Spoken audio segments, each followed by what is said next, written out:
வணக்கம் எனதருமை மைவி 3 மற்றும் யூடியூப் சொந்தங்களே.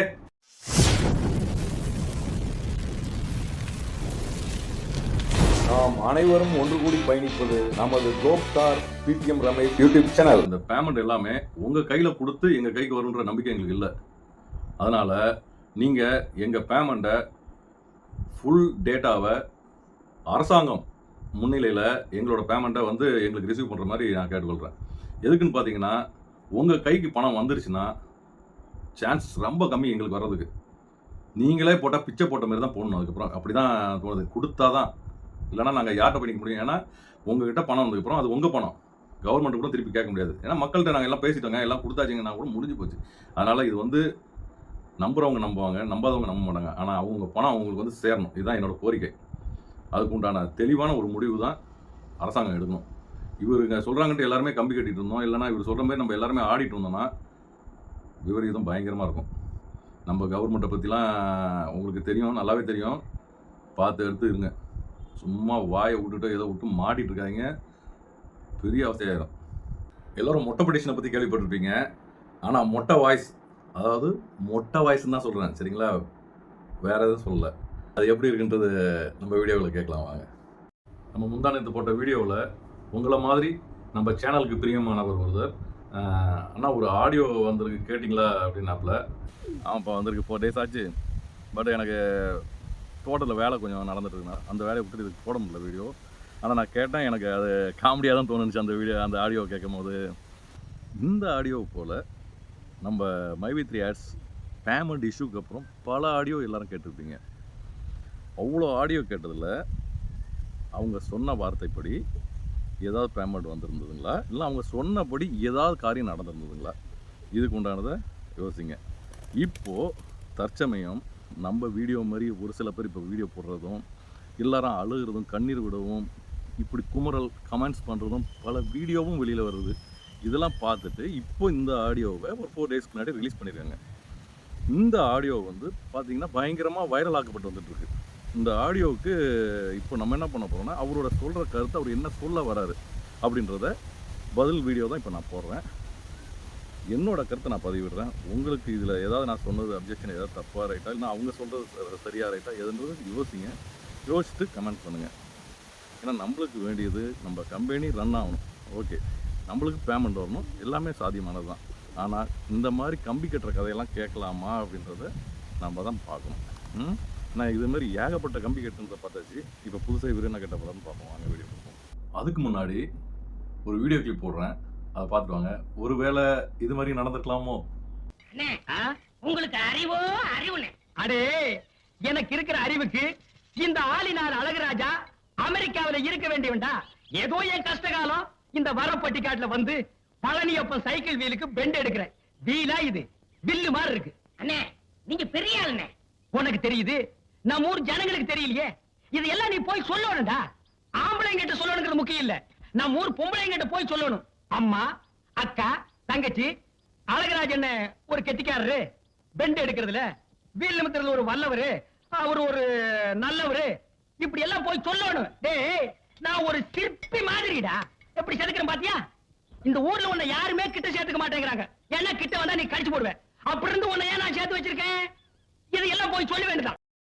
இதெல்லாம் வந்து இப்ப சொல்ல போறாரு. நான் மலைய ட்ரான்ஸ்ஃபர் ஆகி போயிட்டேன். எனக்கு என்னோட பேங்க் வந்து ட்ரான்ஸ்ஃபர் பங்க. வீடுனா அங்க நாங்க இல்ல வீடு இங்க தான் இருக்கு. சரிங்க. வீடு இங்க தான் இருக்கு. நான் நரசிம்மநாயக்கி மலை வந்து ட்ரான்ஸ்ஃபர் ஆகி வந்து இப்போ நான் போயிட்டு வந்துருக்கேன். சரிங்க. அப்போ இந்த சத்யானந்தன் அவரோட தங்கச்சியோட ஹஸ்பண்ட் இறந்துட்டாங்க. அதான் அவங்க டீம், அந்த டீம் ஃபுல்லா நரசிம்மநாயக்கி மலையில இருக்காங்க. சரிங்க சரிங்க. நம்ம பேங்க் இருக்கிற அந்த பேங்க் நான் போறேன் வேலைக்கு. ஆமாங்க. அது சுத்தி பூரா மைவி 3 ஆபீஸ் தான் நிறைய இருக்கு. பூரா மைவி 3 ஸ்டோர், மைவி 3 ஆபீஸ் தான் நிறைய இருக்கு. சரிங்க. எனக்கு ஒரு உண்மை தெரிஞ்சு ஆவணும். நமது மைவி 3 சொந்தங்கள் யாராவது நரசிம்ம நாயக்கம் பாளையத்தில் யாராவது இருந்தீங்கன்னா தயவு செய்து அங்கே எவ்வளோ ஸ்டோர் இருக்குது, ஆப்ரேட்டில் எவ்வளோ ஆஃபீஸ் இருக்குது, நம்ம மைவி 3 ஆட்ஸ் ஆஃபீஸ்ன்னு எனக்கு கொஞ்சம் விளக்கம் கொடுக்க முடியுங்களா? இந்த ஆடியோ போட்டு பேசுகிறவர், அவர் வீடு எங்கே இருக்குனான்னு கேட்குது அந்த பொண்ணு. அதுக்கு இவர் பதில் சொல்கிறார் பாருங்க, அங்கே தான் இருக்குது. அவரோட வீடை கூட சொல்ல முடியாத அவர் தெளிவாக இருக்காராமா. மைவி 3 ஆட்ஸ் ஒரு நல்ல கம்பெனின்னு சொல்கிறவங்க வாய்ஸை போட்டு அனுப்புறீங்களா? இவங்க அத்தனை பேருமே நீங்கள் யாருன்றது இது வரைக்கும் சொல்லி வாய்ஸ் போட்டிருக்கீங்களா? அந்த அளவுக்கு தாங்க உங்கள் பேச்சு தன்மையும் உண்மை இருக்கும். இந்த ஆடியோவில் அவங்க என்ன சொல்லியிருக்காங்கன்னா, நரசிம்ம நாயக்கன் பாளையத்தில் வந்து நிறைய ஆஃபீஸ் இருக்குது, நிறைய ஸ்டோர் இருக்கான் அந்த பேங்கை சுற்றியான். அது எந்த பேங்க்குன்னு தெரியாது. அந்த பேங்கை சுற்றி நிறைய ஆஃபீஸ் இருக்குது, நிறைய ஸ்டோர் இருக்குது. சரி, அவர் சொல்லபடி இருக்கட்டும். இப்போ இதை வந்து எதுக்கு நான் அந்த ஊரில் யாராவது நம்ம மைவித் ஏர்ஸ் சொந்தங்கள் யாராவது இருக்கீங்களான்னு கேட்குறேன்னா, அப்படி ஆஃபீஸ் ஏதாவது இருக்குங்களா? அவரு யார் பேசிகிட்டு இருக்கவர் யார், எக்ஸ் ஆர் ஒய் அதே தெரியாது. அவரு தன்னோட டீட்டெயில் இது வரைக்கும் சொல்லவே இல்லை. அவர் ஒரு பேங்க்கில் ஒர்க் பண்ணுறதா சொல்கிறாரு, அது எந்த பேங்க்குன்னு சொல்லவும் இல்லை. அது ஒண்ணுங்களா? அப்போ இதுல இருந்து நீங்க புரிஞ்சுக்கணும். பாயிண்ட் நம்பர் 1, அவரோட மனநிலைமை என்ன கண்டிஷன். அங்க வந்து கிட்டத்தட்ட அதுல வந்து அந்த அவருடைய தங்கச்சிக்கு கீழே டீம்ல இருக்கிறவ பர்சன் அவர் நம்ம பேங்க்குக்கு இன்னைக்கு கூட வந்தாரு. சரிங்க அவர் வாரத்துல 2 நாள் 3 நாள் சத்யானந்தன் வந்து அவர் கவுண்டமலத்துல ரெஸ்டாரண்ட் தான் வச்சிருக்காரு. சரிங்க சரிங்க அவர் அங்க போவாரு, சாப்பிடுவாரு, பாப்பாரு, பேசிட்டு வருவாரு. அவரு சத்யானந்தன் இப்ப பேசுறப்போ சரி நேத்துக்கு நைட்டு கூட பேசியிருக்காரு. பேசினப்ப என்ன சொல்லியிருக்காருன்னா, சரிங்கண்ணா அதாவது நம்ம எம்டி சாரோட தங்கச்சிக்கு கீழ் டீம்ல உள்ளவங்க யாரோ எக்ஸ் ஆர் ஒய், அதெல்லாம் எனக்கும் தெரியாது, உங்களுக்கும் தெரியாது, ரெஸ்டாரண்ட் வச்சிருக்காங்களா கவுண்டம்பாளையத்தில். கவுண்டம்பாளையத்தில் ரெஸ்டாரண்ட்னா ஒரே ரெஸ்டாரண்ட் தான் இருக்குங்களோ எனக்கு தெரியல, அந்த ஊருக்கு நான் வந்ததில்லை. ஒருவேளை சின்னோண்டு கிராமத்தில் பெரிய ரெஸ்டாரண்ட்டாக இருந்திருக்கும், அதனால தான் ஒரு பேரை குறிப்பிடல. ஒருவேளை அப்படி இருந்தாலும் இருக்கும். அந்த ரெஸ்டாரண்ட்டில் தான் நம்ம சார் அடிக்கடி போய் மீட் பண்ணுறாராம். நிறைய ஸ்டோர் இருக்குதான். சரி, இப்போ அந்த ஸ்டோர் இருக்குதுன்றாங்கல்ல, அந்த ஸ்டோருக்கு மெட்டீரியல் யார் தரா? இப்போ பேசுகிறவரோட யார் தரா? மெட்டீரியல்ஸ் தராங்க. அப்போ இது யார் பர்ச்சேஸ் பண்ணிட்டு இருக்கா? எது மூலியமா பர்ச்சேஸ் பண்ணிட்டு இருக்காங்க? அதாவது 3 நாளைக்கு ஒரு வாட்டி அப்படி போய் பார்த்து அவர்கிட்ட ஷேர் பண்ணிக்குவாங்களாம். இதுல வந்து இவங்க கம்பி சுத்துறது என்னன்னு தெரியுதுங்களா? இது ஒன்று. இதுக்கு அடுத்தது அவங்க பேசிட்டு இருக்கும்போது இவர் என்ன சொன்னாருன்றத இமெயில் சொல்லுவாரு. வாங்க உள்ள போய் பார்ப்போம். பணம் எடுக்காதவங்க, ஆமாங்கண்ணா இருக்கிறாங்க, பாதியில் எடுத்தவங்க, ஃபுல்லா எடுக்காதவங்க, அவங்களோட டேட்டா ஃபுல்லா வச்சிருக்காரு. டாட்டா பூரா வச்சிருக்கு எதுக்குங்க? பூஜை ரூம்ல பூஜை போடுறதுக்கா வச்சிருக்காருங்களா? ஒரு பேமெண்ட் கூட எடுக்கல. அதான் டேட்டா ஃபுல்லா வச்சிருக்காரு. அந்த ஒரு பேமெண்ட் எடுக்காதவங்க, பாதியில் எடுத்தவங்க, அவங்களுடைய டேட்டாஸ் எல்லாமே பக்காவா வச்சிருக்காரு. அது டோட்டலாவே வெறும் 23 கோடி தான். சரி சரிங்கண்ணா. அப்படி எடுக்காதவங்களோட பணம் திருப்பி கொடுக்கறது வெறும் 23 கோடி தான். ஆமாங்க, அவர்கிட்ட இருக்கிறது ஏதோ 106 கோடியா என்னமோ 120 கோடி இருக்கு. 120 கோடி தான் ஃப்ரீஸ் பண்ணி வச்சிருக்குது கவர்மெண்ட். ஐஓபி பேங்க்ல இருக்கு. சரிங்கண்ணா. இவர் கொடுக்க வேண்டிய 120, வெறும் 23 தான். 3 தாங்க. ஆனா இப்ப வந்து EOWங்கிறது ஒரு போலீஸ் குரூப். ஆமாங்க.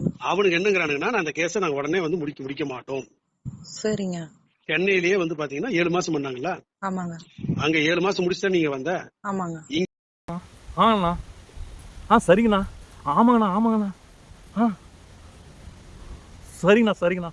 நான் உடனே முடிச்சேன்னு சொன்னா அப்ப எனக்கு என்ன வேல்யூ, எனக்கு என்ன பவர், என்ன யார் மதிப்பா அப்படிங்கறதுல அந்த EOW வந்து இவருக்கு பர்மிஷன் தராம இவர் என்னங்கிறாரு, பணம் எடுக்காம இருக்கிறவங்களுக்கு என்கிட்ட இருக்கிற காசை கொடுத்துறேன், அதுக்காக எனக்கு பர்மிஷன் கொடுங்கன்னு கேட்டா அந்த இவங்க EOW மனசாட்சியே இல்லாம அவங்க தான் வந்து கேவலமா நடந்துட்டு இருக்காங்க. இது மக்கள் என்னைக்கு கொதிச்சு எங்களுக்கு EOWங்கிற ஒரு அமைப்பே வேண்டாம், அந்த இதுவே எடுத்துருங்கன்னு போராடினா மட்டும்தான் இதுக்கு ஒரு முடிவுக்கே வரும். ஏன்னா அப்படி EOW அவசியமே கிடையாது.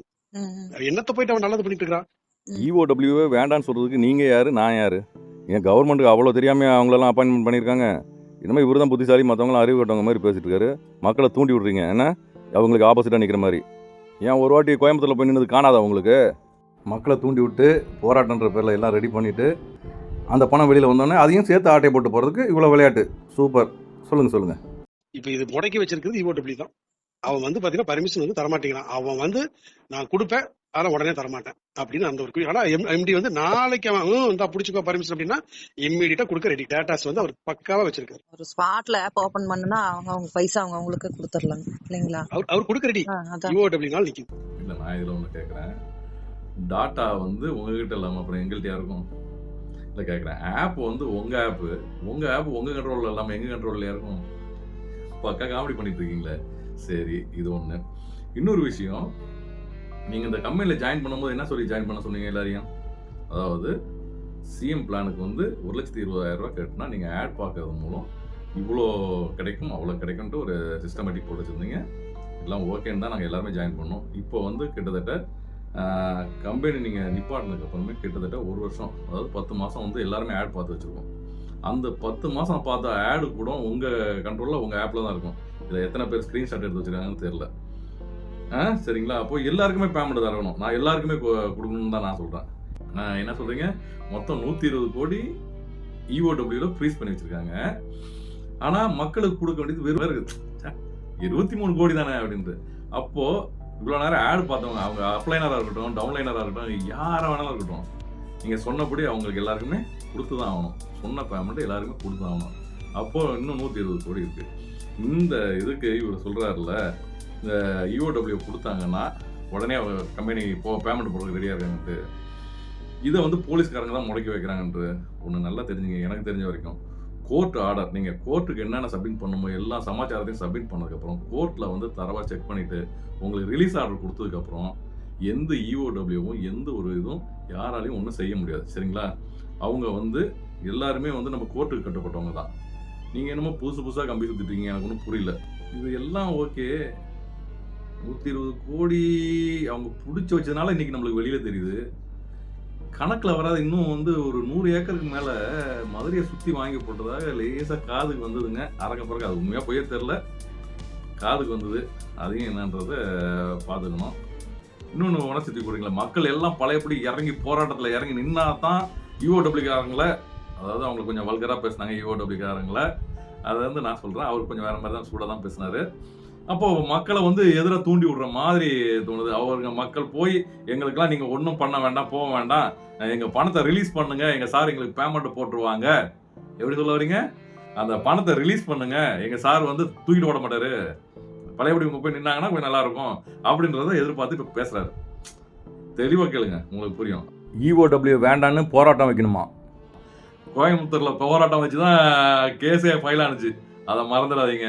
எப்படிலாம் தூண்டி விடுறாங்கன்ட்டு. கேஸ் கொடுக்குறதா எங்களுக்கு பணம் வேணும், கேஸ் கொடுங்க, வேண்டான்னு கொடுக்காதீங்க. புத்தி கட்டத்தனமா பழையபடியும் மாட்டிட்டு முழிச்சிடக்கூடாது. நம்ம இனிமேல் எடுக்கிறதாவது தெளிவான ஒரு முடிவுக்கு வாங்க எல்லாருமே. ஆனா இங்க வந்து மக்கள் வந்து அவசரப்படுறாங்க. இல்ல நம்ம கம்ப்ளைண்ட் கொடுத்துடலாம். பாருடா, இவ்வளோ அசால்ட்டா சொல்றீங்க. மக்கள் எல்லாம் அவசரப்படுறாங்களா? நாங்கெல்லாம் அவசரப்பட்டிருந்தோம்னா எப்பயோ இதுக்கு முடிவு என்னன்னு கண்டிருப்போம். அப்புறம் ஒரு நம்பிக்கை தரகமான வார்த்தைகள், இதை வச்சு தான் மக்கள் 1.25 வருஷமா சைலண்டா நம்ம எம்டி சார் வந்து எப்படி போட்டுருவாங்கன்னு இன்னைக்கு வரைக்கும் நம்பிக்கையாக காத்திருக்காங்க. இல்லைனா என்னைக்கோ தூள் கிளப்பிட்டு போயிருப்பாங்க. சரிங்களா? நீங்கள் என்னமோ இவ்வளோ மக்கள்லாம் அவசரப்பட்டு கம்ப்ளைண்ட் கொடுக்குறாங்களாமா? என்னம்மா என்ன ஒன்றும் புரியல. நீங்கள் பேசலாமா? நீங்கள் பேசலாம். ஏன்னா எங்கள் நிலைமையில இருந்து நினச்சி பார்த்தா தானே உங்களுக்கு எங்களோட வார்த்தை என்னன்னு தெரியும். நீங்கள் எங்கேயோ உட்காந்துட்டு ஏதோ பேசிகிட்டு இருக்கீங்க. நீங்கள் உங்கள் ஒரு குடும்பத்தை நினச்சி பார்க்குறீங்க, நான் பல ஆயிரம் குடும்பத்தை நினச்சி நான் பார்த்து பேசுகிறேன். சரிங்களா? சும்மா வந்தபடி வந்ததெல்லாம் பேசிகிட்டு இருக்காங்க. மக்களோட, அதாவது இன்னைக்கு ஒவ்வொருத்தங்க போடுற பாடம் என்னன்னு கேளுங்க. ஏன் இதில் சேர்ந்தவங்களாம் என்ன லட்சாதிபதி கோடி சொன்னாங்க, இதில் வந்து சேர்ந்துருக்கான். எல்லாரும் ஆளுக்காளுக்கு போயிட்டு பேசிகிட்டு இருக்கீங்க. அவன் தாலி வச்சோம், ஆட்டோ புக்கை வச்சோம், சாதாரணப்பட்ட மக்களுங்க இதில் ஜாயின் பண்ணவங்க போகிறான். நீங்கள் என்னமோ அசால்ட்டாக சொல்கிறீங்க. 1.25 வருஷம் வட்டி என்னாச்சு? ஒவ்வொரு நிலைமை நினச்சி பாருங்கள். நீங்கள் அசால்ட்டாக சொல்கிறீங்க. நினச்சா எனக்கு கண்ணு கலங்குது. இப்போ நினச்சி மக்கள் கம்ப்ளைண்ட் கொடுத்தா கூட செல்லாப்படி ஆயிடும். சரிங்களா? கம்ப்ளைண்ட் இப்போ சத்யானந்தன் பொறுத்த வரைக்கும் கம்ப்ளைண்ட் தாராளமா கொடுங்க, சந்தோஷமா கொடுங்கன்னு தான் சொல்றாரு. ஏன்னா EOW வந்து அவன் நல்லது பண்றேங்கிற பேர்ல வந்து கம்ப்ளைண்ட் வாங்கி கலெக்ஷன் பண்ணிட்டு இருக்கான் பைத்தியக்காரன். நீ உருட்டுமா, உன் நல்ல மனசுக்கு நீ தான் ஜெயிப்ப. EOW காரங்க பைத்தியக்காரங்க இல்ல ராசா. நீங்க உருட்டுற உருட்டுக்கெல்லாம் நாங்க வந்து செவி சாய்ச்சிட்டு இருக்கோம் பாருங்க, நாங்க தான் பைத்தியக்காரங்க. அது மட்டுமா, உங்களோட ஆசை வார்த்தையும் நம்பிக்கை தரக்கூடிய பேச்சிலையும் அவ்வளோ ஒரு உணர்ச்சி பூர்வமான பேச்சு, அந்த பேச்சு பேசி எங்களை பணம் கட்ட வச்சு கடைசியில் நாங்கள் படுற அவஸ்தை அது உங்களுக்கு எங்கே தெரிய போகுது. அதனால் அவங்க பைத்தியக்காரங்க இல்லை, எங்களை மாதிரி எல்லாருமே தான் பைத்தியக்காரங்க. நான் இதில் பணம் கடைசி மினிட்ல வந்து பணம் போட்ட பார்த்தீங்களா, நாங்கள் தான் பைத்தியக்காரங்க. திருப்பி இப்போ நீங்கள் சொல்கிறத கேட்டுட்டு இன்னும் பல பேர் முழிச்சுட்டு இருக்காங்க பாருங்க. நீங்கள் ஆள் பேர் ஊரு தெரியாத ஆள் நீங்களாம் பேசிட்டு இருக்கீங்க, நீங்களாம் ஆடியோ ரிலீஸ் பண்ணிட்டு இருக்கீங்க. நீங்களாம் பேசலாம் சார், பேசலாம்.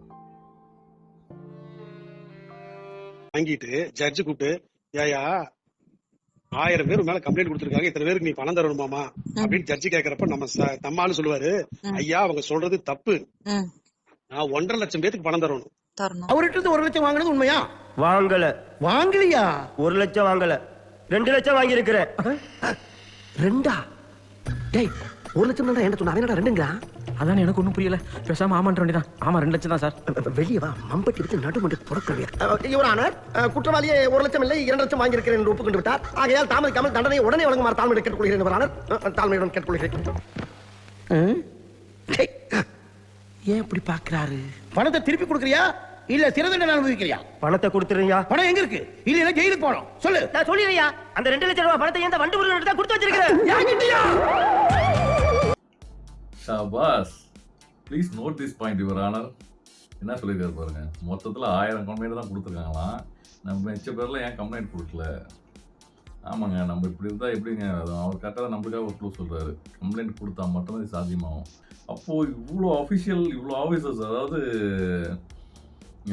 ஐடி டிபார்ட்மெண்ட்லேருந்து, போலீஸ் டிபார்ட்மெண்ட்லேருந்து, யூஓடபிள்யூ டிபார்ட்மெண்ட்லேருந்து, வக்கீல், ஜட்ஜு, இவங்க இவ்வளோ பேர் கையில் போன கேஸு இப்போ எந்த வகை கணக்கும் அவங்கள்ட்ட இருக்காதா? உங்கள் அக்பர் ஹானி வர உங்கள்கிட்ட இருந்து எதுவுமே வாங்கலையா? டாட்டாவே இப்போ அவங்க கண்ட்ரோலில் இருக்கும். நீங்கள் என்னங்க புதுசாக கை விட்டுருக்கீங்க? இவ்வளோ பேர் இருக்காங்க, கம்ப்ளைண்ட் கொடுக்க யாரும் முன் வரலன்றதான் இப்போ பிரச்சனை. சரிங்களா? இதுவே மைவி3 ஆட்ஸ்க்கு நிறுவனத்துக்கு உள்ளார பணம் போயிடுச்சுன்னா அவங்க என்ன வேணாலும் முடிவெடுக்கலாம். இப்படியோ நான் அப்படி, ஏன்னா ஃபுல் ரைட்ஸ் அவங்களுக்கு ஆயிரும்.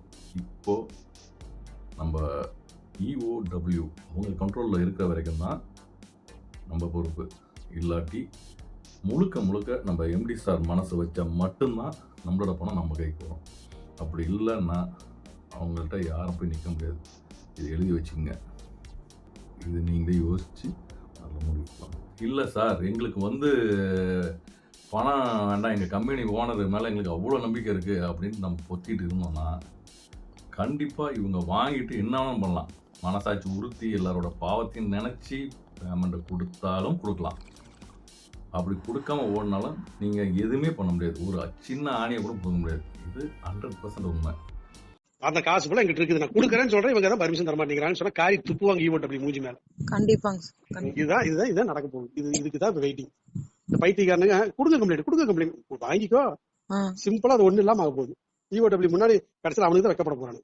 ஆமாங்கண்ணா. இப்போ இவர் எதை தூண்டி விடுறாருன்னா, இப்போதைக்கு எனக்கு தெரிஞ்ச வரைக்கும் EOWவை வேண்டான்னு சொல்கிறதுக்காக இப்போ நம்மளை தூண்டி விடுற மாதிரி தெரியுது. இன்னும் குறை வீடியோ இது வாய்ஸ் இருக்குது, கேட்போம். ஆடியோ ரிலீஸ் பண்ணுறதுக்கு காரணம் என்னன்னு பார்த்தீங்கன்னா, ஒரு சரியான மாஸ்டர் பிளான் போட்டிருக்காங்க. அதாவது EOW அவங்கக்கிட்ட நம்ம ஃபண்டு, அதாவது மைவி3 ஆட்ஸோட ஃபண்டு மாட்டிக்கிச்சு. அதனால் EOW வேண்டவே வேண்டாம் அப்படின்ற மாதிரி மக்களை வச்சு பழையபடி போராடுறதுக்கு பயங்கரமான வழியை நம்ம மக்கள், அதாவது நம்ம விரலை வச்சு நம்ம கண்ணை குத்துறதுக்கு என்னெல்லாம் பண்ணலாமோ அதை பண்ணுற மாதிரி எனக்கு தோணுது இவரோட ஸ்பீச்சு. ஏன்னா நீங்கள் பாருங்கள், பின்னாடி நான் கேட்டேன், அதுலேயும் இதே மாதிரி தான் இருக்குது. இன்னும் பாருங்கள், உங்களுக்கு புரியும் இந்த வீடியோ பார்க்கும்போது. இவர் பணம் கொடுக்குறேங்கன்னு சொல்றாரு, இவர் கொடுக்க மாட்டேன்னு சொல்லியே. இல்லைங்களா, அப்படியெல்லாம் சொல்லலைங்க. இது வரைக்கும் க்ளோஸ் பண்றதுக்கு முன்னாடி வரைக்குமே பணம் கொடுத்துட்டு தான் இருந்தாரு. சொல்கிற மாதிரி க்ளோஸ் பண்ணுறதுக்கு முன்னாடி வரைக்கும் கொடுத்துட்டு தான் இருந்தார். என்னத்தை கொடுத்துட்டு இருந்தார்? கொடுக்குற ஒரு எண்ணம் இருந்தவர்னா 7வது மாதம் அந்த வார்த்தை சொல்ல மாட்டார். அவ்வளோ பெரிய இஷ்யூவில் 1,20,000 ரூபா இந்த மாதம் வரைக்கும் கட்டுறவங்களுக்கு, அடுத்த மாதம் கட்டுறவங்களுக்கு, ஆகஸ்ட் மாதம் கட்டுறவங்களுக்கு 1,30,000 சொல்ல போய் எவ்வளோ பேர் அதுக்கப்புறம் கட்டினாங்க தெரியுங்களா? அதுக்கெல்லாம் இதுக்கு என்ன சொல்ல வரீங்க நீங்கள்? அப்போ இதுக்கு பேர் என்ன? சதுரங்க வேட்டை தானே, வசூலுக்கு ஆசை தானே. அவ்வளோ வசூல் பண்ணிடணும் எல்லாருக்கிட்டையும். அனாபத்து ரூபா கிடைக்கிற வரைக்கும் லாபம் தானே. ஜட்ஜ் என்ன சொல்றாருன்னா, அவன் கரெக்டா பணத்தை கொடுத்துட்டாயா இருக்கா, நீ விடுங்கயா, நீங்க எதுக்கே தேவையில்லாம அதை டிஸ்டர்ப் பண்ணிட்டு இருக்கீங்கன்னு தான் ஜட்ஜே சொல்லிருக்காரு. இந்த போலீஸ்காரனுக்கு தான் சொல் பேச்சு கேட்காம ஈகோ ப்ராப்ளம், பிரஸ்டீஜ் ப்ராப்ளம். இந்த புடிங்கி தூக்கி நிறுத்துறாங்களாமா. இந்த புடிங்கினாலதான் இந்த ஒரு கேஸ் கூட உருப்படியா முடிஞ்சுதான் சரித்திரமே கிடையாது. இவனுக்கு 5 கோடி ரூபாய் பேரம் பேசி திரியிறானுங்க. எனக்கு இவ்வளவு கமிஷன் கூட அவ்வளவு கமிஷன் கொடுங்க. ஆமாங்க, இருக்கலாம், கேட்பாங்க. இதுதான் நடந்துட்டு இருக்கு. கேட்பாங்க, இவ்வளவு கோடி இருக்குதுன்னு தெரியும் அக்கௌண்ட்ல. என்னென்ன சொல்றான் பாருங்க, கம்பி கட்டுற கதையெல்லாம் எடுத்து போடுறாங்க.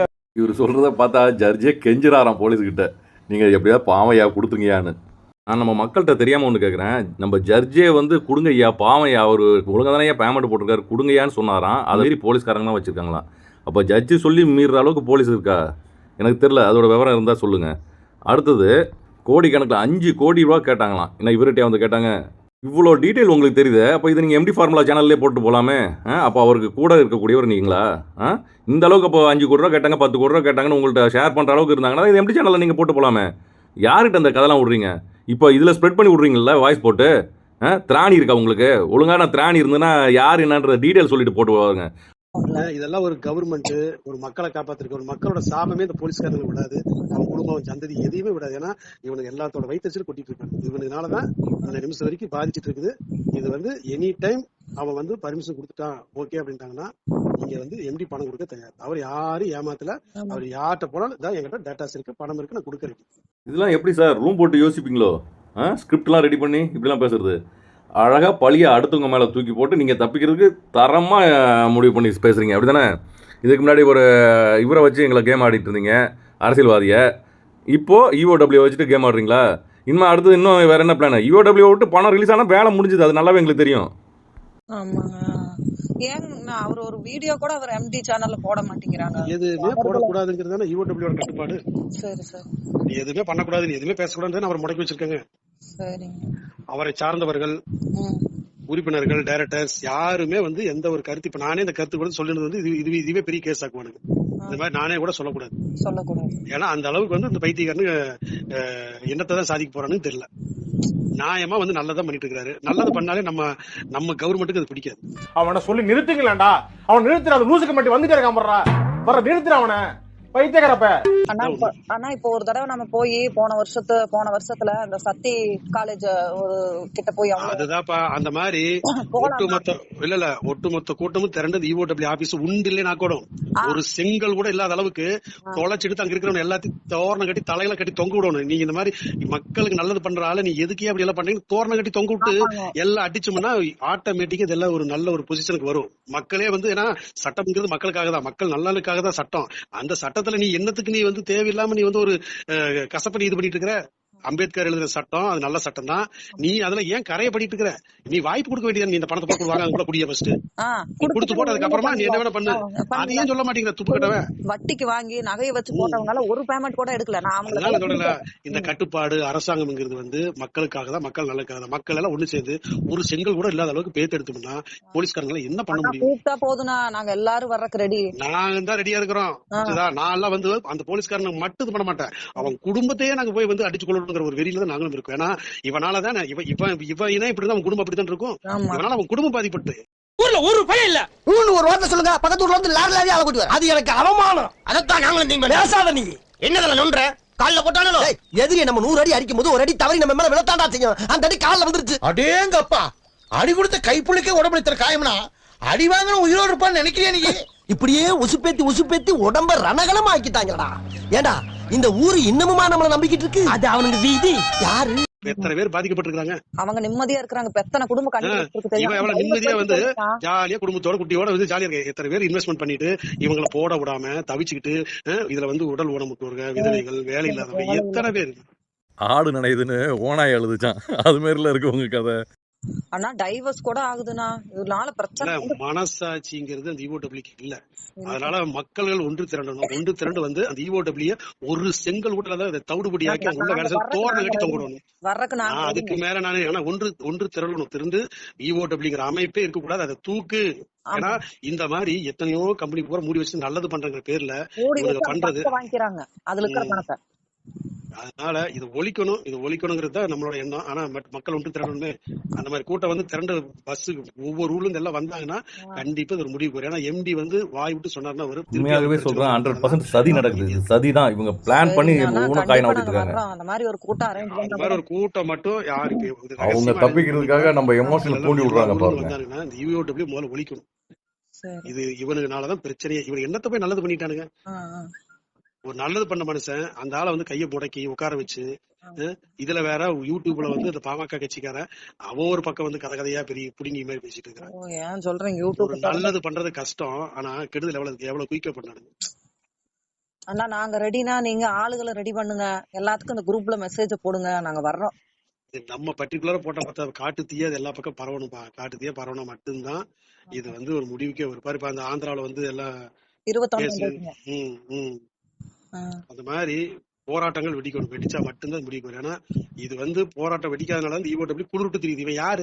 இந்த தமிழன் உண்மையை சொல்ல போனா தமிழன் ஒரு கேவலமான ஜென்மம். அது இவனெல்லாம் என்னத்தை கிழிச்சான்? மத்த ஸ்டேட்டை பார்த்து இவனுக்கு திருந்தணும். அவனுக்கு எல்லாம் எப்படி இருக்கானு இவனுக்கு பைத்தியம். அவங்க கேவலமா கேட்கறான், என்ன தமிழ்நாடு இவ்வளவு கேவலமா இருக்குது, இதை உடனே குயிக்க முடிக்கும், என்ன பிரச்சனை? நீ ஒரு ஆர்டன்ஸ் போடு, ஒரு ஆர்டர் பண்ணி நீ வாங்காத பூரா பணத்தை குடியா. ஆமாங்க. அதுக்கப்புறமா இந்த கம்பெனி இழுத்து முடிச்சு போச்சு. ஆமாங்க. நீங்க பர்மிஷன் கொடுங்க, நான் என்னோட மெம்பர்ஸ் எல்லாம் காசு கட்டினவங்களுக்கு நான் அவன் குடும்பத்தை காப்பாத்திட்டு நீ என்ன வேணாலும் பண்ணுங்க. என்ன வேணா பண்ணிக்க, பணம் அதை போட்டவன் பாதியில எடுத்து எல்லாத்தையும் கொடுத்துறேன். அப்புறம் நீங்க என்ன வேணாலும் பண்ணுங்க, எத்தனை நாள் வேணா கேஸ நடத்துங்க. கேஸே வேண்டாம், நீ கம்பெனி இழுத்து முடிட்டு அவர் புதுசா ஆரம்பிச்சுட்டு போட்டு. கரெக்ட் தாங்க சார். ஆமாங்க. புதுசா ஆரம்பிச்சு அவரு ஆள் சேர்றாங்க சேராம போறாங்க, அது அவரோட தலைவிதி. உனக்கு என்னத்துக்கே நீ தேவையில்ல போய் இழுத்து பிடிச்சு வச்சுட்டு இருக்கிற? கண்டிப்பா எவ்வளவு பேரு குடும்பத்துக்கு பாவத்தை அவங்க வாங்கிட்டு இருக்காங்க. உண்மையாலுமே சொன்னா எல்லாத்தோட கண்ணீர் பாவம் அந்த EOW ஃபேமிலி, அங்க வேலை செய்யற அத்தனை ஸ்டாஃபோட குடும்பம் நல்லா இருக்காது, நாசமா தான் போகும். ஒருத்தரும் நல்லா இருக்க மாட்டாங்க. கண்டிப்பாண்ணா. எத்தனை குடும்பம் கண்ணீருன்னா இன்னைக்கு ஒரு புள்ள நாளைக்கு தாலி விக்குதுங்களாம். இருக்கிற தாலி ஒண்ணுதான் தாலி ஒவ்வொருத்தருக்கும் உண்மை நீ சொன்ன மாதிரி டைவர்ஸ் ஆயிட்டு தெரியுமா? டைவர்ஸ் ஆகுதுன்னா எங்க வீட்டு பக்கத்துல நான் சேர்த்துன உங்க வீட்டுல சண்டை அடிதடி ஆகி அந்த அக்கா புடிச்சு அடிச்சு ஏகப்பட்ட பஞ்சாயத்துங்க. புருஷன் பொண்டாட்டி பிரிஞ்சு வாழ்றாங்க, குழந்தைங்க ஒரு பக்கம், புருஷன் ஒரு பக்கம், பொண்டாட்டி ஒரு பக்கம், அப்படி வாழ்றாங்க. பிரச்சனை ஆயி போச்சு. கொடுமைங்க. அவரு வாழ வச்சாரு, எடுத்தது இந்த EOW. அவங்களோட தலைப்பே வாழ வைத்து வாழுங்கிறது தான். அதான் EOW ஈஸியா வந்து கெடுத்துட்டாங்க. நாளைக்கு அந்த புள்ள தாலி வைக்க போகுதுங்க. இன்னைக்கு கூப்பிட்டு சொல்லிச்சு. ஏன்னா வண்டி வேலைக்கு போக முடியுங்களாமா. வேலை வந்து ஒரு 5 கிலோமீட்டர் தூரத்துல இருக்குது. அங்க பஸ்ஸும் கிடையாது, எதுவும் கிடையாதுங்க. டெய்லி நடந்து போய் இந்த படுவாவிக மனசு மாதிரி டைம் கொடுத்தாங்கன்னா MD எல்லாத்துக்கும் கொடுத்துருவாரு. அதுக்கப்புறம் நம்மளுக்கு வாங்கணும், அதை எடுக்காதவங்க கொடுத்தாலே போதும். எடுக்காதவங்களுக்கு எனக்கு கூட வேண்டாம் தான் நான் சொல்றேன். இன்னும் ஒரு பேமெண்ட் வாங்காம எனக்கு 2 பேர் இருக்காங்க, அவங்களுக்கு கொடுத்து. சக்தி காலேஜ் கிட்ட அத்தனை கூட்டம் வந்துச்சுல, MD சார் சொன்னதுனாலதான் அத்தனை கூட்டம் வந்துச்சு. சக்தி காலேஜ் கிட்ட அத்தனை கூட்டம் வந்துச்சுல, MD சார் சொன்னதுனாலதான் அத்தனை. ஆமாமா, அந்த மாதிரி திருப்பி வந்து MD சொல்லணும். பட் ஆனா அவர் சொன்னா உண்மையில அவருக்கு சரியான ப்ராப்ளம் வந்துருங்க. இது நம்மளா பிளான் பண்ணி போகணுங்க. ஒரு கட்டத்துக்கு மக்களுக்கு அப்படிதான் பண்ண போறாங்க, அப்படிதான் பண்ணுவாங்க. EOW ஒழிக்கணும், அவ்வளவுதான். ஆமாங்க. அவரோட பணத்தை கொடுங்க. அவங்களுக்கு தெரிய மாட்டேங்குது எது நல்லது எது கெட்டதுன்னு தெரிய மாட்டேங்குது. நீங்க சொன்ன மாதிரி அவர் கம்பெனி நடத்தாம கூட க்ளோஸே பண்ணிக்கோங்க. அவங்கள நம்பி வந்த குடும்பத்துக்கான பணத்தையும் அவர் செட்டில் பண்ணிட்டு வந்துருவாரு. நீங்க அதுக்கப்புறம் கம்பெனியை முடிக்கோங்க. எல்லாரும் ஒன்று திறந்து கேட்கணும். கூப்பிட்டு நாங்கெல்லாம் வந்துருவோம். EOW நினைச்சிட்டு இருக்கிறான், கம்ப்ளைண்ட் கொடுக்குறோம். அவர் ஜட்ஜிக்கு என்ன சொல்லுவா, ஐயா நான் பாருங்க ஐயா இத்தனை 1500 கம்ப்ளைண்ட் வந்திருக்கு ஐயா அப்படின்னு பெரிய புடிங்க EOW சொல்லுவா. அவரு சத்தியானது ஒரே வார்த்தை சொல்லுவாரு, சார் இது சார் 1500 1.5 லட்சம் பேருக்கு நான் தரணும் சார். கத்திக்கிட்டே சொல்லுவாரு, 1.5 லட்சம் பேருக்கு நான் தரணும் சார், அந்த காசு போல பேங்க்ல கிடக்கு சார், அதை எடுத்து கொடுத்துட்டேன்னா எனக்கு பிரச்சனை முடிஞ்சு சார் அப்படின்னு நீ சொன்னா இவன் மூஞ்சி கொண்டு எங்க வைப்பான்? சாமி எங்க வைப்பாங்க? அவங்க எல்லாம் நல்லாவே இருக்க மாட்டாங்கண்ணா. எத்தனை பேர்த்தோட பாவம் சொன்ன மாதிரி பிரிஞ்சு போனவங்க இருக்கிறாங்க, டைவர்ஸ்க்கு ரெடியா இருக்கிறாங்க. ஐயோ சாமி பார்க்கவே முடியலண்ணா, கொடுமையா இருக்குதுங்க பக்கத்துலயே. பாக்கலாம் கண்டிப்பா ஏதோ மாற்றம் இருக்கு, பாப்போம். சரிங்கண்ணா. சரி வச்சறேங்க. கண்டிப்பாங்க சார். அப்படியாப்பட்ட ஒரு தெளிவான MDனா கணக்கு அழகா முதையே கொடுத்துட்டு பிரச்சனையில இருந்து அப்பயே ஒரே ஒரு நாள்ல வெளியே வந்துக்கலாமே. இவ்வளோ நாள் கோர்ட் கேஸ் நாளே வேண்டியது இல்லையா? ப்ராப்ளம் சால்வ் பண்ணது கேட்டவங்கள்ட்ட தூக்கி இந்த இருக்குங்க அப்படின்னு தூக்கி போட்டிங்கன்னா ப்ராப்ளம் ஒரே நாளில் சால்வு. இது வரைக்கும் உங்களால் டாக்குமெண்ட் ப்ரொடியூஸ் பண்ண முடியுதா? அன்ஃபிட் கம்பெனின்னு சொல்லிட்டாங்க. அப்புறம் இதில் என்னத்த டாக்குமெண்ட் உங்கள்கிட்ட இருக்க போகுது? அன்ஃபிட்டுன்னு ஆச்சு. இதில் வேற அவர் நக்கலாக எப்படி சொல்கிறாப்புல, காரித்து போங்களாமா. அப்பா எப்படியப்பா இப்படிலாம் பேசுகிறீங்க? ஸ்கிரிப்ட் ரெடி பண்ணி பேசிகிட்டு இருக்கீங்களோ எப்படின்னு தெரில. எந்த அளவுக்கு அப்படியே சூப்பராக டெலிவரி பண்ணுறீங்க. EOWக்கு போய் கேஸ் கொடுத்தா அப்படியே என்னத்தை கிழிச்சிட முடியுன்ற மாதிரி வருது. கோர்ட்டுக்கு போனால் அப்படியே காரி துப்பிடுவாங்களாமே. அப்போ EOWவில் உள்ளவங்களாம் அப்போ இருக்காங்களா? நீங்கள் தான் புத்திசாலி, அதிக புத்திசாலி, அவங்களாம் இருக்குங்க. இருக்கும். நம்ம மக்கள்லாம் ரொம்ப ப்ரில்லியன்ட் இல்லை, அதனால் நீங்கள் எது சொன்னாலும் எப்படி சொன்னாலும் நம்புவாங்க. ஆமாம் கேட்பாங்கல்ல, இத்தனை கோடி இருக்குன்ட்டு. ஏற்கனவே அசோக் ஸ்ரீநிதி கேட்டார், இப்போ கோர்ட்டில் கேட்டாங்க, அடுத்தது இப்போ EOWவில் கேட்குறாங்க, அடுத்தது இன்னும் வேறு யார் கேட்க போகிறாங்க? மொத்தத்தில் எல்லாரும் கேட்பாங்க. மைவி3 ஆர்ட்ஸ் மக்கள் மட்டும் கேட்க மாட்டாங்க. மைவி3 சொந்தங்கள் அனைவருக்கும் வணக்கம். இந்த காணொலியின் கடைசி பகுதிக்கு வந்திருக்கோம். இப்போ நீங்கள் எல்லாருமே இந்த வீடியோவை ஃபுல்லாக பார்த்துருக்கீங்கன்னு நான் நம்புகிறேன். நம்ம அனைவருமே அந்த ஆடியோவை கேட்டோம். இவ்வளோ நேரம் பேசினார்ல ஒருத்தர் ஃபோன் காலில், அவர் யார் அந்த சார்? அவர் ஊர் என்ன, பேர் என்ன, அவருக்கும் நம்ம மைவி3 ஆர்ட்ஸ் கம்பெனிக்கும் என்ன சம்மந்தம் இருக்குது, எந்த வகையில் தொடர்பு, எதுவுமே தெரியாமல் அவர் வந்து பேசுகிறது நம்மளை எல்லாரையுமே வந்து ஸ்க்ரூ கொடுத்து உசுப்பேற்றி விடுற வகையில் இருக்குது ஒவ்வொரு ஸ்பீச்சுமே. அவரோட நோக்கம் வந்து என்னன்னு பார்த்தா உங்களுக்கே புரிஞ்சுக்கும். என்னன்னு சொல்லுங்கள்? EOWவை கண்டம் பண்ணணும். அந்த நோக்கத்தில் தான் ஃபுல்லாக வல்கராக பேசிகிட்டு இருக்காரு. இதில் பார்த்தீங்கன்னா அவர் சொல்கிறார் ஒவ்வொரு கருத்தும். தமிழ்நாடு மக்கள் வந்து ரொம்ப கேவலமாக சொம்பன்ற மாதிரி சொல்கிறாரு. அப்படி இப்படி நம்மளை உசுப்பேற்றி விடுறாரு. உசுப்பேற்றி ரணகலமாக ஆக்குறதுக்கு. மற்ற ஸ்டேட்டில் உள்ளவங்களாம் எப்படி இருக்காங்க, நீங்களாம் வந்து வர மாட்டீங்க போக மாட்டீங்க, இது தெரியாமல் தான் நீங்கள் போய் கோயம்புத்தூரில் நின்று ஏற்கனவே தலை குனிப்பு. ஏன்னா ஒரு பெட்டிஷன் கொடுக்கறதுக்கு கம்பெனி நிர்வாகி அவர் போனால் என்னங்க, ஒருத்தர்கிட்ட பிரச்சனை பண்ணுறாங்கன்னா அவர் சம்மந்தப்பட்டவர் அவர் தான் போகணும். அது போகிறது என்ன பிரச்சனையோ அதை அவர் கம்ப்ளைண்ட் கொடுக்கணும். இல்லைன்னா அவங்க டாக்குமெண்ட் ப்ரொடியூஸ் பண்ண சொன்னாங்கன்னா ப்ரொடியூஸ் பண்ணணும். இதுதான் நியாயம், தர்மம். இதுக்கு ஊர் மக்கள் நம்ம எல்லாரையும் சிஎம்மாக உள்ளவங்க எல்லாரும் வாங்கன்னு சொல்லி நம்ம எல்லாரையும் கூட்டிகிட்டு கடைசியில் நான் சொல்லவே இல்லை தானாக சேர்ந்த கூட்டன்ற மாதிரியும் ஒரு பிம்பத்தை உருவாக்குனாங்க. ஏன்னா கலூரும் இல்லை நடுவுருமே அவங்க தப்பிக்க தான் பார்ப்பாங்க. புரியுதுங்களா? அப்படிலாம் சொல்லிட்டு இப்போது இவங்க அடுத்த கூட்டத்தை தயார்படுத்துறதுக்கு என்ன பிளான் பண்ணுறாங்க, அந்த கூட்டம் கூடினதுக்கே நீங்கள் யாரும் போக முடியாமல் இருக்கீங்க. இப்போ இந்த கூட்டம் ஒன்று கூடி இவங்க சொன்ன மாதிரி செவி சாட்சி உசுப்பேற்ற விட்டதுனால செவி சாட்சி நீங்களும் ஐயோ அப்படின்னு ஒரு நாங்கள் வீர பரம்பரைன்ட்டு போய் நின்னீங்கன்னா முட்டிட்டு தான் போகணும். அவர் போலீஸ்லாம் என்ன தரக்குறவாக பேசுகிறாரு தெரியுங்களா? இதெல்லாம் பேச்சாங்க இது. இவங்க பிழைக்கிறதுக்காக எல்லாரையுமே பழிய போட்டுட்ருக்காங்க. தீவிரமாக நல்லா யோசிச்சு பாருங்கள். இவங்க பணம் வருதுங்க, ரைட்டுங்க. இப்போ நீங்கள் எல்லாருமே போய் சப்மிட் பண்ணுங்க, எங்களுக்கு கம்பெனி தான் முக்கியம், நீங்கள் கம்பெனி முக்கியன்றாங்க. ஆனால் அவங்க கம்பெனி முக்கியம்னு சொல்ல, கம்பெனி தான் முக்கியம், எங்களுக்கு எப்படி வந்தால் கொடுத்துருவாரு, எங்கள் கடவுள் அவர், எங்கள் தெய்வம் அவருன்னு சொல்கிறீங்க. அதுபடி EOWவும் சப்மிட் பண்ணி இங்கே போராட்டம் பண்ணுறீங்க. போராட்டம் பண்ணி சரி EOWவும் ஒத்துக்கிச்சு, சரி ரைட்டு எடுத்துகிட்டு போங்கன்ட்டு. எந்த நம்பிக்கையில் அந்த பணம் வந்து உங்களுக்கு போடுவார்னு நீங்கள் நம்புறீங்க? அப்படி நம்பிக்கை இருக்குது. அந்த நம்பிக்கையை வச்சு ஒன்றும் பண்ண முடியாது. அந்த நம்பிக்கை உள்ளவர் எவ்வளோ வாய்ப்புகள் கிடைச்சது நம்ம பணத்தை கொடுக்குறதுக்கு. OM BM இப்படி வந்துட்டு டபால்னு அடுத்த பணத்தை வாங்கினாங்க. 1,20,000 ரூபா பிடுங்கிறதுக்காக 1,30,000 ரூபா அடுத்த மாதம் வந்துட்டு பணத்தை பிடுங்க தான் பார்த்தாங்க, ஒழிச்சு கொடுக்கணும்னு நினைக்கவே இல்லை. அதுக்காக தான் சொல்கிறேன். இப்போ இவங்க ப்ரீஸ் பண்ணி வச்சதுனால 120 கோடின்றது நம்மளுக்கு தெரியும். இதனால் பல ஆயிரம் கோடி அவங்க ஏற்கனவே சம்பாதிச்சிட்டாங்க. கணக்கில் வராத பணம் ஏகப்பட்டது இருக்குது. உங்கள்கிட்ட இருக்கிறது 120 கோடி. அதாவது கம்பெனி அவங்க ப்ரீஸ் பண்ணி வச்சது மட்டும் நான் சொல்கிறது. உங்கள்கிட்ட தனி கணக்கில் இருக்கிறது எவ்வளோ கோடின்றதுலாம் எங்களுக்கு தெரியாது. அது வெளியில் வந்தால் தான் தெரியும். இப்போது 120 கோடி இவங்க பிடிச்சி வச்சதுனால நீங்கள் ஒரு ஸ்டேட்மெண்ட் இதில் கொடுத்துருக்கீங்க, 23 கோடி தான் கொடுக்க வேண்டியது இருக்குது, மீதம் இருக்கிறது 97 கோடி. இதில் வந்து நீங்கள் ஏன் அவங்கள கழிக்கிறீங்க, டவுன்லைனரை அப்ளைனருன்ட்டு?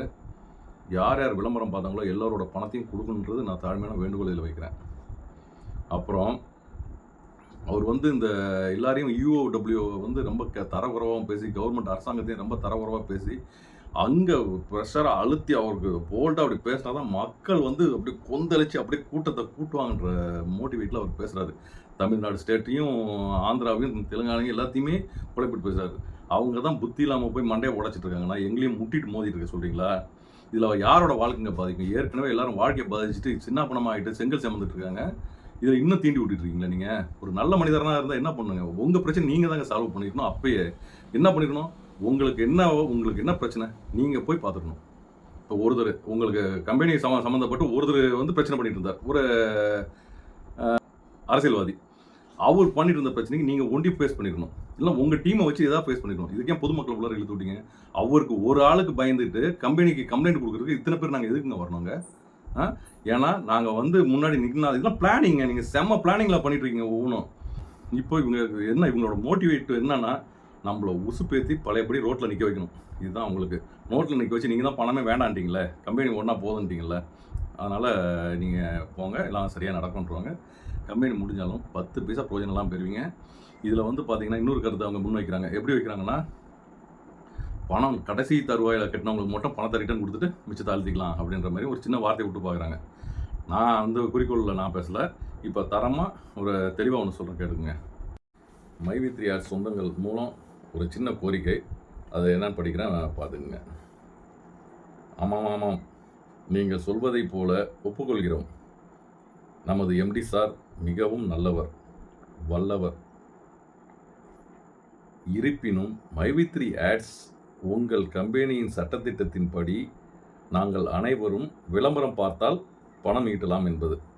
அதன்படி நாங்கள் அனைவரும் விளம்பரம் பார்த்து சேர்த்து வைத்த, அதாவது சிறுக சேர்த்து வைத்த பணத்தை அப்ளைனருக்கும் கம்பெனி பிரச்சனை நடக்கும் தருவாயில் சேர்ந்த மெம்பர்ஸ் அனைவருக்கும் அவர்கள் கட்டிய பணத்தை கொடுத்து மேலும் அந்த பணத்திற்கு மாதம் பேங்க் வட்டியின் வீதம் போட்டு அரசாங்கத்தின் முன்னிலையில் அவர்களிடம் ஊரியவர்களிடம் பணத்தை ரிட்டர்ன் தருமாறு கோரிக்கை வைக்கிறோம்.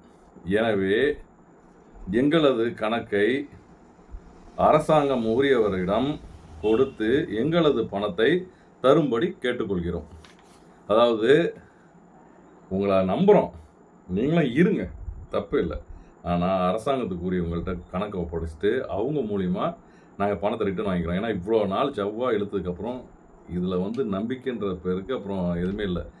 நம்ம அமைதிப்படை படத்தில் மணிவண்ணன் சார் ஒரு டைலாக் அழகாக சொல்லுவார், 6 மணிக்கு மேலே நாங்கள் யாரையும் நம்புறதில்ல, ஒரு நம்பிக்கை மட்டுமே இருந்ததுன்னா எதுக்குடா கவர்மெண்ட்டில் பத்திரம் டாக்குமெண்ட்லாம் அடித்து விட்றாங்க அப்படின்னுவார். அதாங்க உண்மை. ஏன்னா நானும் நம்பி வாழ்க்கையில் நொந்து நூடுல்ஸ் ஆகிட்டேன், ரொம்ப இழந்துட்டேன் வாழ்க்கையில் நம்பிக்கையில். ஆனால் நான் வந்து என் நம்பிக்கை, என் நாக்கு ஒன்று சொல்லு ஒன்றுன்னு இன்னும் வாழ்ந்துட்டுருக்கேன். கொடுத்த வாக்குறுதியை மாறவே மாட்டேங்க நான். ஆனால் அப்படிலாம் இன்னும் இப்போலாம் ஆள் இருக்காங்கன்னு எனக்கு தெரில. உங்களுக்காக நிற்பேன்னு சொல்லிட்டு இன்றைக்கி அவர் நிற்கிறார், எங்கேயோ மேலே லெவலில் நிற்கிறார், நம்மளை வந்து கண்டுக்காம. கேட்டால் எல்லா பழியும் வந்து ஒவ்வொருத்தங்களை சார்ந்து பழியை போட்டு இவங்க தப்பிச்சு போயிட்டுருக்காங்க. ஒவ்வொரு இஷ்யூவுக்கும் ஒவ்வொருத்தங்களை பழி போட்டு நம்மளை வந்து மெண்டலாக்கி அடுத்தவங்களை பழி போட்டு இவங்க நல்ல பேர் எடுத்து, அதாவது இவர் ஃபுல் ஃபோக்கஸ் இவர் நல்லவருன்றதை காட்டிக்கிறதுக்காக எவ்வளோ பிம்பத்தை உருவாக்கி நம்மளை சின்னப்பணமாக சீரழிச்சிட்ருக்காங்க. ஏங்க நல்ல ஒரு பிஸ்னஸ் மேனுக்கு அழகு என்ன தெரியுங்களா? பேச்சாற்றலுங்க. அப்போ தான் வந்து அப்போ தான் உங்களை நம்ப வச்சு அறுக்க முடியும். எப்படி நான் சொல்கிறதுன்னா, திமிங்கலம் சின்ன மீனை தின்னு தான் பெரிய மீன் வாழும். அப்போது அது வாழணுன்னா நம்மள மாதிரி ஆளுங்க பலி ஆகணும். இதுதான் அவங்க நோக்கம். அதனால் நம்ம சூதாரணமாக இருந்தால் மீண்டும் வெளியில் வரலாம், இல்லைனா அதுக்கு இறையாக நம்ம உள்ளார போவோம். இதுதான் நடக்க போகுது. இப்படி கூறி இந்த வீடியோ பதிவை நான் இப்போ நிறைவேறேன். நன்றி, வணக்கம்.